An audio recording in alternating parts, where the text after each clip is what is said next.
Assalamualaikum warahmatullahi wabarakatuh. Perkenalkan, nama saya Bambang Hermanto.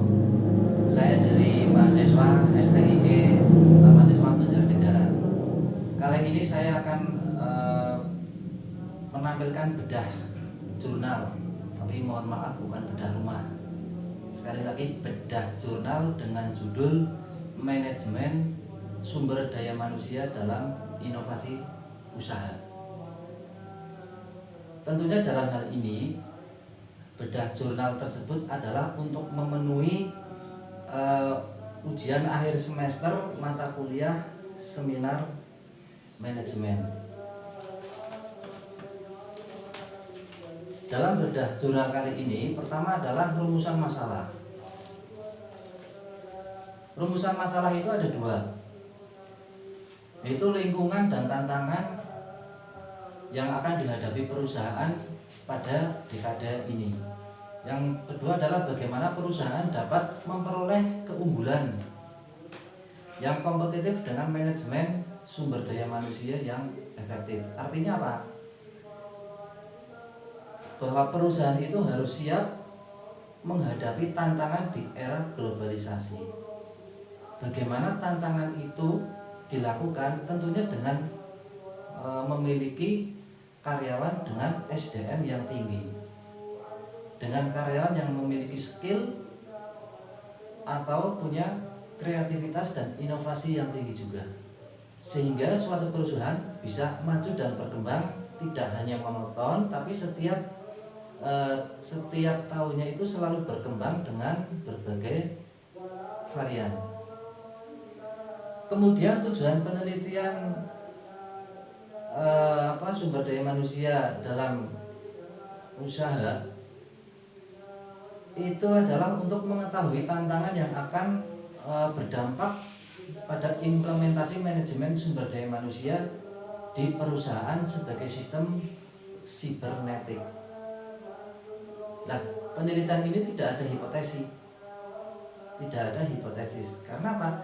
Penelitian ini adalah bersifat kualitatif, sehingga tidak ada hipotesis.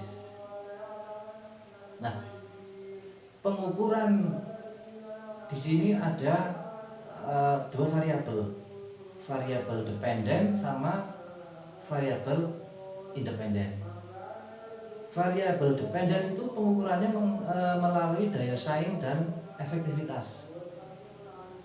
Bagaimana kita itu bersaing dengan sehat dengan produsen atau perusahaan yang lain, tapi seefisien mungkin dengan mendapatkan keuntungan sebanyak mungkin.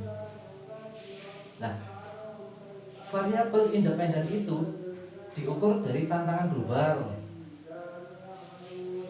tantangan kualitas, kemudian tantangan teknologi dan struktur. Artinya harus siap dengan tantangan yang dihadapi di masa sekarang dan yang akan datang. Untuk sampel kasus di bidang human resource management, seseorang itu harus mempertimbangkan pesaing, pemasok, industri terkait, dan pemangku kepentingan. Di sini termasuk karyawan dan pelanggan, bukan hanya sebagai pemegang saham lagi. Jadi isi dari sistem sibernetik seperti yang didefinisikan itu menjadi jauh lebih kompleks. Itu kalau kita mengambil dari sampel kasus, benar-benar kita mengambil dari fakta di lapangan yang ada, fakta di dalam perusahaan yang ada. Kemudian modal penelitian itu mengidentifikasikan sejumlah faktor yang dapat mempengaruhi human resource management. Baik di pasar global disebutkan di situ atau ditemukan ada 4 faktor. Yang pertama adalah faktor budaya, kemudian modal manusia, politik, sistem hukum, dan sistem ekonomi. Nah, dari rumusan masalah, tujuan penelitian, pengukuran variabel itu akan didapatkan hasil penelitian. Hasil penelitian itu antara lain adalah mengembangkan atau membangun organisasi yang dinamis dan bisa beradaptasi. Artinya apa? Bahwa perusahaan itu membangun struktur organisasi dari struktur karyawan, manajer sampai ke bawah itu harus bisa beradaptasi dan bekerja sama. Tentunya karyawan itu harus memiliki SDM yang tinggi dan juga bisa merespon perubahan revolusioner. Kemudian mempertahankan spesialisasi seminimal mungkin dan beri tekanan pada pertukaran. Artinya kita mengeluarkan itu jangan pemborosan, kita mengeluarkan sesuai dengan kebutuhan pelanggan. Kita bisa membaca pelanggan itu apa sih yang dibutuhkan. Kita memproduksi dan mengeluarkan seefisien mungkin untuk mencari keuntungan sebanyak mungkin. Memungkinkan lebih banyak peluang untuk kontribusi individu terhadap tujuan perusahaan.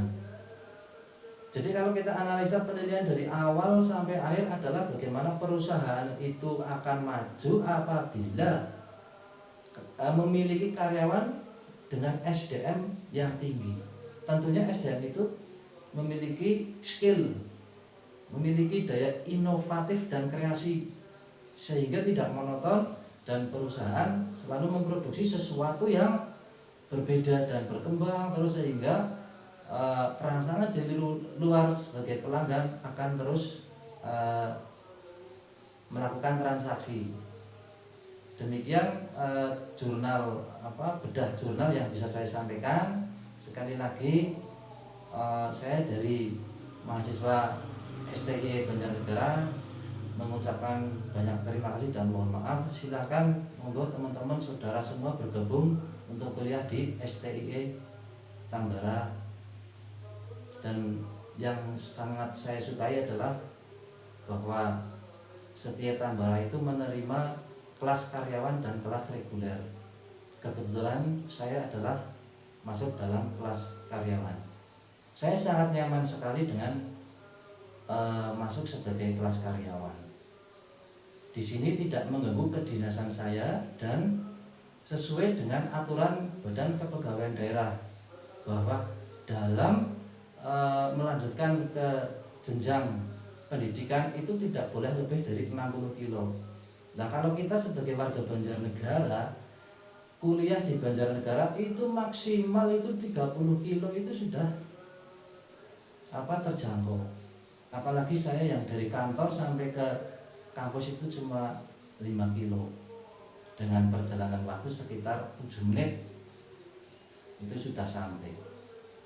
Dan yang perlu diketahui bahwa Setia Tambara adalah suatu perguruan tinggi yang memiliki mutu dan kualitas yang sangat tinggi, dengan dosen-dosen yang cakep, ganteng-ganteng, cantik-cantik pastinya, dan bisa memberikan materi dengan sabar, secara profesional sehingga mudah dipahami dan kita semua bisa berinteraksi.